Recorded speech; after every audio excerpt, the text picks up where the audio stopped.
Watch closely. This isn't a slip. This isn't a cramp. This isn't just heat. Emma Raducanu collapsed mid-match again, for the second time in a week. Not after the match, not in the locker room, on court.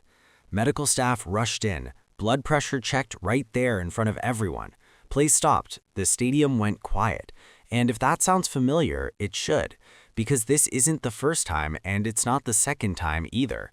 It's the latest warning sign in a story that keeps repeating itself. Emma Raducanu is 23 years old. She's coachless, she's physically unwell, and she's slowly disappearing from the conversation she once dominated. This isn't bad luck anymore. This is a pattern, and the pattern is getting louder. Let's rewind for a second, because context matters here. Emma Raducanu didn't rise slowly. She exploded. She won the US Open as a qualifier. No one had ever done it before. She didn't drop a set. She became a global superstar overnight. And then something happened that should have raised alarms immediately. She fired her coach. Not years later, not after a slump. In the same month she won the US Open. The man who guided her through the most improbable run in tennis history was gone before the dust even settled.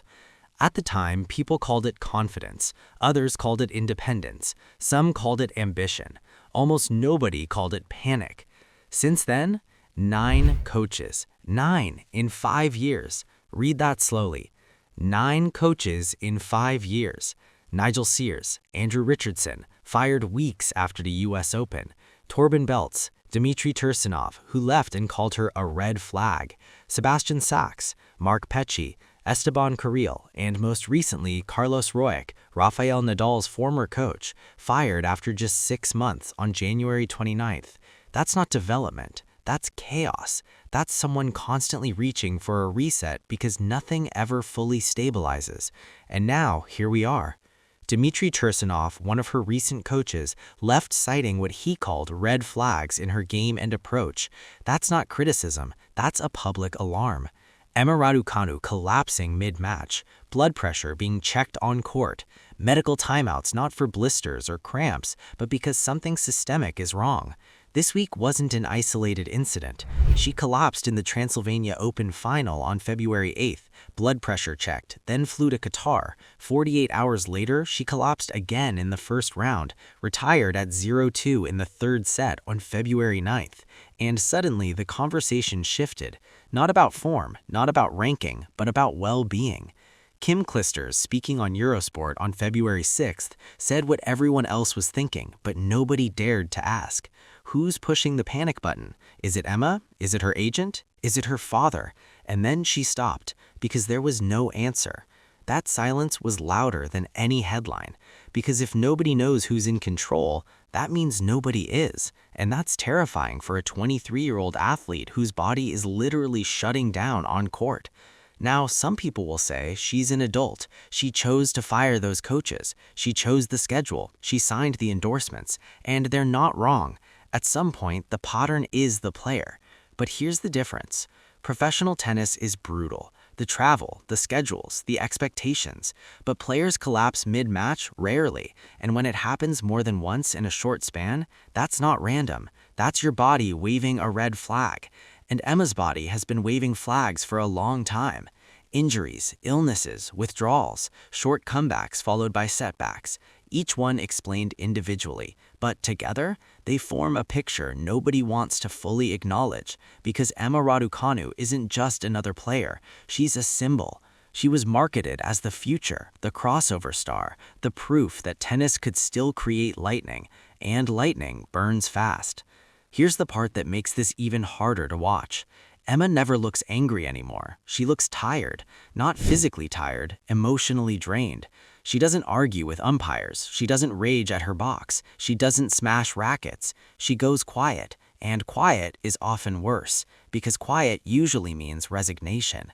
Now stack the facts. She's 23. She currently has no permanent coach. She's had 9 in 5 years. She's dealing with recurring physical issues. She collapsed on court twice in a week. And now respected champions like Kim Clijsters are openly questioning the decision-making around her. That doesn't happen lightly. Clijsters didn't accuse, she didn't attack, she asked, and sometimes the question itself is the indictment. Because if Emma were fully in control, if there was a clear plan, if there was stability behind the scenes, someone would have answered. Instead, there was silence, and silence in elite sport usually means confusion. Here's what people don't want to admit. Emma Raducanu's biggest problem might not be tennis at all. It might be that she never had time to grow. She went from unknown to global icon in weeks. Endorsements, media, expectations, and while other players slowly build resilience, Emma was thrown straight into the deep end with no life jacket. Every loss became a crisis, every injury became a storyline, every coaching change became a headline, and instead of slowing things down, everything sped up. More changes, more resets, more pressure. Until now. Until her body literally stops her mid-match. That's not metaphorical, that's physical reality intervening. Now here's the uncomfortable part. This isn't about blame, not on Emma, not on her family, not on her team, but someone has to take control, because patterns don't fix themselves. And right now, the pattern is clear. Coaching instability, physical breakdowns, emotional exhaustion, disappearing confidence, and the scariest part, this is happening while she's still incredibly young. 23 is supposed to be the beginning, not the burnout phase. And yet, here we are asking questions that usually get asked at the end of careers. Who's managing the load? Who's protecting the player? Who's saying stop? Because success doesn't protect you from collapse. Sometimes it accelerates it. Emma Raducanu didn't fail gradually, she peaked instantly, and peaks without foundations are dangerous. I want to know what you think. Drop it in the comments. Is this Emma's team failing her, or is she the one hitting the reset button every time? Because the answer changes everything. How many players collapse on court twice in a week if everything is fine? How many former champions publicly ask who is panicking if there's no panic? The answers aren't comfortable, and that's why this story matters. Not as gossip, not as drama, but as a warning. Because tennis loves fairy tales, but it's terrible at aftercare, and Emma Raducanu is living proof of that. Right now, she doesn't need another coach announcement. She doesn't need another comeback headline. She needs stability. She needs rest. She needs someone willing to slow everything down, even if that costs short-term results, because the alternative is watching a 23-year-old quietly fade while everyone pretends it's normal. It's not, and the pattern is getting louder. So here's the real question. Not will Emma Raducanu win again, but who is actually protecting her? Because until someone answers that, this story isn't about tennis anymore. And here's the part that makes people uncomfortable, so they avoid it. Emma Raducanu doesn't just change coaches quickly, she changes direction quickly. Every new coach comes with a new philosophy, a new adjustment, a new idea of what she should be as a player. Aggressive baseliner, counterpuncher, serve first, movement focused, schedule light, schedule heavy. Every reset asks her to become someone else. That's exhausting, not just physically, mentally. At some point, you stop trusting the process because there is no process anymore. There's just reaction, fixing the last thing that went wrong, moving on before anything has time to settle. That's how you end up coachless at 23, and that's how you end up collapsing mid-match while your blood pressure being checked in front of a silent stadium, because the body keeps score. You can override it for a while, push through, smile for interviews, say you're working on things, but eventually the system tops out, and when it happens once, people call it lucky. When it happens twice in a week, people start whispering. When it happens alongside 9 coaching changes, years of stop-start momentum, and visible emotional fatigue, that's no longer coincidence, that's a warning. What makes this especially troubling is how alone it feels. Emma Raducanu doesn't have the visible anchor that other top players have.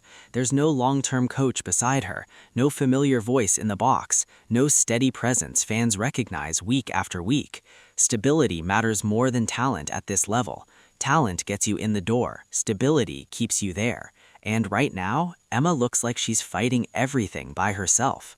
Even Kim Clijsters didn't sound angry when she asked her question. She sounded concerned, almost baffled, because when legends start asking who is making decisions, it usually means the decisions don't make sense from the outside, and silence afterward is never reassuring.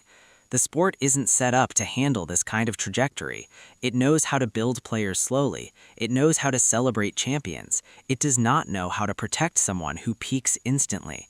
Emma skipped steps. She skipped the grind years. She skipped the quiet learning years. She skipped the period where mistakes happen off camera. And instead, she learned everything in public. Every injury scrutinized. Every loss magnified. Every decision debated. That wears you down. And when you're worn down, your body starts talking for you. That's what collapse is. Not drama, not weakness, communication. So when people say she's only 23, they're right, but they're also missing the point. She's been living a career's worth of pressure since she was a teenager. That adds mileage you can't see. And right now, that mileage is catching up.